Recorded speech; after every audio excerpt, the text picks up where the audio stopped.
Here, in the endless void of space and time, we can finally ponder one of the greatest questions facing the whole of humanity. How does one become a video game artist? Well, good news! You're watching So You Want to Make Games. It's a 10-part video series, and it's all about making art for video games. We're covering concept art, character art, environment art, tech art, character animation, visual effects, sound design, user interface design, and a final video on game design. We'll be talking to professional game artists who have been making games for years, outlining their core principles, breaking down examples from games, and just getting a ton of solid advice for starting out. And the whole thing starts with this video, an introduction to the core art principles that all video game artists use. Now, keep in mind, this is a springboard and these videos are far from comprehensive, and we might even be wrong sometimes. But if you're an artist that likes gaming, or just someone who wants to make games, this series is made just for you. And hopefully it can jumpstart your own personal journey toward a career in game development. All right, let's get started.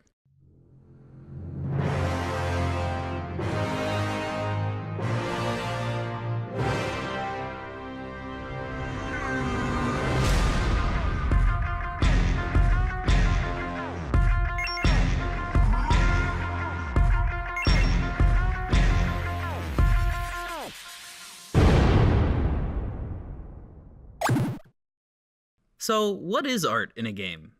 Well, it's basically everything that you can see and hear. Artists are responsible for the characters, the effects, the enemies, the environment, the UI, and the animation and the sound as well. But why does every game look so different? And how do you choose what the art's supposed to look like? I mean, are artists just making a pretty wrapping? Art is way more than just a pretty wrapping on a game. The overall role of a game artist can be broken down into 3 parts: clarity, satisfaction, and style. Wow, awesome. I'm already lost. What is clarity? Clarity is basically communicating to the player what's happening in the game, like knowing which way to go, where you are, who's an ally and who's an enemy, and how much health you have.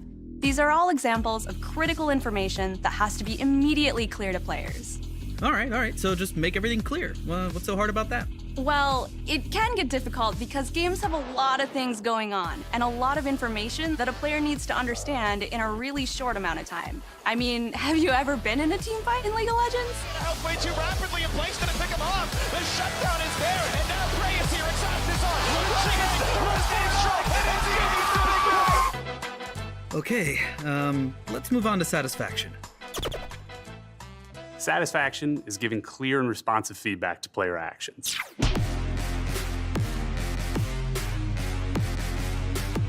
This includes things like immediate change from a button press, feeling good when you succeed, and feeling bad when you fail.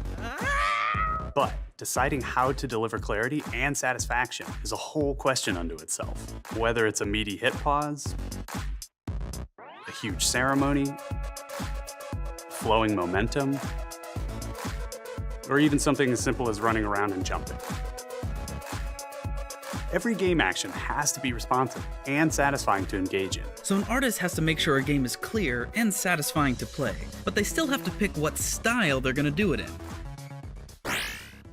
Every game has a different art style. The colors are different, the character designs, the environments, how pushed proportions are. Every type of art style can evoke a different emotion. To use 2 games as an example, PUBG and Fortnite, even though they're very similar in gameplay, their art styles are different, and you feel differently when you play them. Fortnite has a lot more color, the characters' proportions are very pushed, and evokes a little more lightheartedness, whereas PUBG has a little less color, it's a little more serious in tone. Real-world guns and environments add a lot to making you feel super different when you play that game.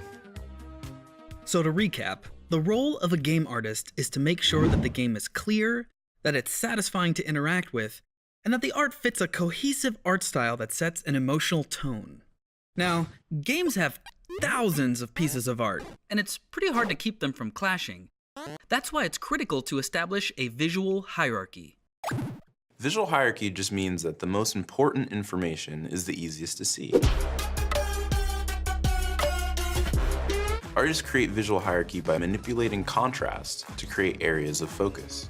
As an artist, literally everything we do can be framed in terms of contrast, both for creating focus and the overall feeling of an image. There's shape contrast, color contrast, saturation contrast. You can create contrast with things like size, layout, or position. All art forms, actually, between sound, music, and narrative, use contrast in some way. Okay. The only part I don't get is the stuff about contrast. Okay, let me explain. We can start by looking at the basic contrast between light and dark and seeing how we can manipulate that contrast to change the focus and feeling of an image. Consider a checkerboard. Every square on the entire board is either black or white. As an artist, however, if I wanted the center square to be the focus, I would need to reduce the amount of contrast that every other square has so that you know where I want you to look. Whoa. Art is so powerful. So I can make you look here, and here, and here, and here, and here, and here, and here, and here, and here, and here, and here, and here, and here. Another way to create contrast is using shape and size. Shape and size play a huge role in establishing a visual hierarchy. You can use shapes to create distinct points of contrast and achieve clear silhouettes. Shapes can also act as arrows and pointers to highlight where to look, what's dangerous, and what's safe. Size can be used the same way. By simply altering size, we can establish which enemy is the most important to be aware of. Just through changing shapes and sizes, we can communicate different kinds of information. Yeah, and the same thing's true with color. A lot of games use stark color contrast to clearly denote things that are really important to see. Yeah, like the bad guys in Superhot, or where you need to jump in Mirror's Edge. But perhaps one of the less obvious ways of establishing a visual hierarchy is how you apply detail to your game. There is always a question of where to put detail and how much to use. It is tempting, especially in a world of copy and paste, to cram as much detail into your game objects as possible. But that doesn't support the visual hierarchy.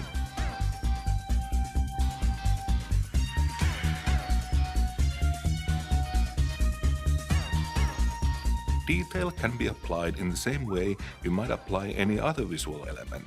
Creating areas of rest and areas of high detail is a great way to create contrast. Games like Journey and Inside do this to a high degree, but it's not just something in stylized games. Very realistic games use this idea as well by implying detail. If you look at a game like Uncharted and God of War, you can see how the detail is reduced in the distance, also called atmospheric perspective. This helps lead the eye and creates depth. Wow, so we can tune all these different aspects of art to make sure that the most important parts of a game are the easiest to see. Now that almost brings our video to a close. No! It's okay, look at all the stuff we've learned.